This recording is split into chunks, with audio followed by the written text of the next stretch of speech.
বাংলায় ভোট মানেই বোমা বারুদের গন্ধ, বাংলায় ভোট মানেই বেঘরে মৃত্যুর আশঙ্কা। এবার তো দোসর এসআইআর এর অশান্তি, কিন্তু কমিশন যে এবার রেয়াতের মেজাজে নেই তা স্পষ্ট হয়ে গিয়েছে রাজ্যের আগাম কেন্দ্রীয় বাহিনী আগমনে। 27 রাজ্যে ঢুকছে 240 কোম্পানি কেন্দ্রীয় বাহিনী। 28 এসআইআর এর তালিকা প্রকাশের পর দিন 1 মার্চ থেকেই পাড়ায় পাড়ায় শোনা যাবে ভারী বুটের শব্দ।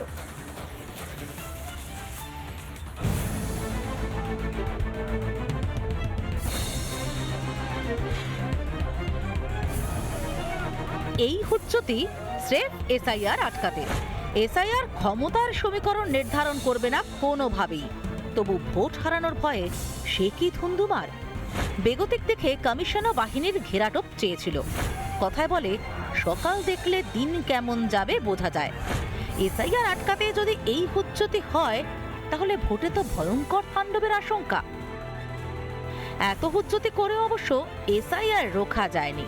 28 ফেব্রুয়ারি নিবিড় সংশোধনের ভোটার তালিকা প্রকাশ, যদিও অসঙ্গতির হিসেব মিলিয়ে পরে তালিকায় সংযোজন হয়ে চূড়ান্ত হবে।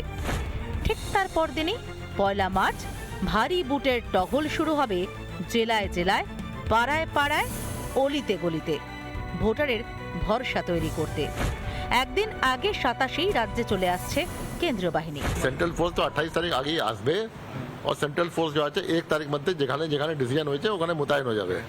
And they will go around the area. ওরা ঘুরবে, ওরা দেখবে, ওরা বসে থাকবে না।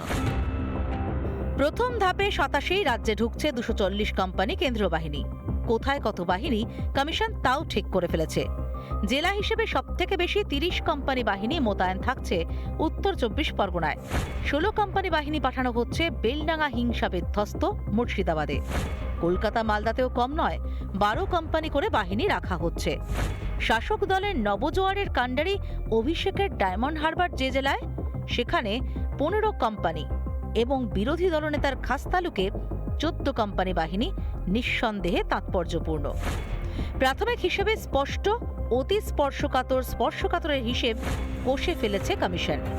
ভোটে হিংসা তো এ রাজ্যে দস্তুর, কিন্তু যেভাবে এসআইআর পর্বেই কমিশনের দফতরের সামনে অশান্তির সাক্ষী থেকেছে রাজ্য, তাতে তালিকা প্রকাশের পর হিংসা অশান্তির আশঙ্কা উড়িয়ে দেওয়া যাচ্ছে না। 12টা রাজ্যে এসআইআর হচ্ছে, কোনো জায়গায় একটা টু শব্দ আমরা পর্যন্ত পেলাম না এসআইআর হয়ে যাচ্ছে। কিন্তু এই বাংলায় এরকম একটা পরিস্থিতি এই রাজ্য সরকার তৈরি করেছে যে আজকে সুপ্রিম কোর্ট বলতে বাধ্য হয়েছে যে বাইরে থেকে এতজন অফিসার আসুন। তার মানে ভাবুন এরা কত রকমের এটাকে বিঘ্নিত করবার জন্য, এসআইআরটাকে বন্ধ করবার জন্য কত রকমের কত কিছু ঘটনা ঘটিয়েছে। কেন্দ্রীয় বাহিনী সেন্ট্রাল ইলেকশন কমিশনের নির্দেশে আসছে। ইলেকশন কমিশনকে দেখতে হবে যে কেন্দ্রীয় বাহিনী যেন রাজ্য সরকারের প্রশাসনের নির্দেশে পরিচালিত না হয়। বাংলায় ভোটে অশান্তি, রক্তপাত, এমনকি মৃত্যুর ইতিহাসও রয়েছে।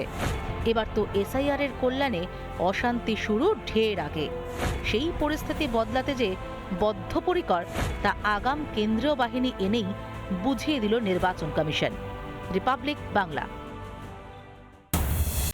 নানা ধরনের কন্টেন্ট দেখার জন্য লাইক করুন, শেয়ার করুন আমাদের ফেসবুক পেজ, সাবস্ক্রাইব করুন আমাদের ইউটিউব চ্যানেল।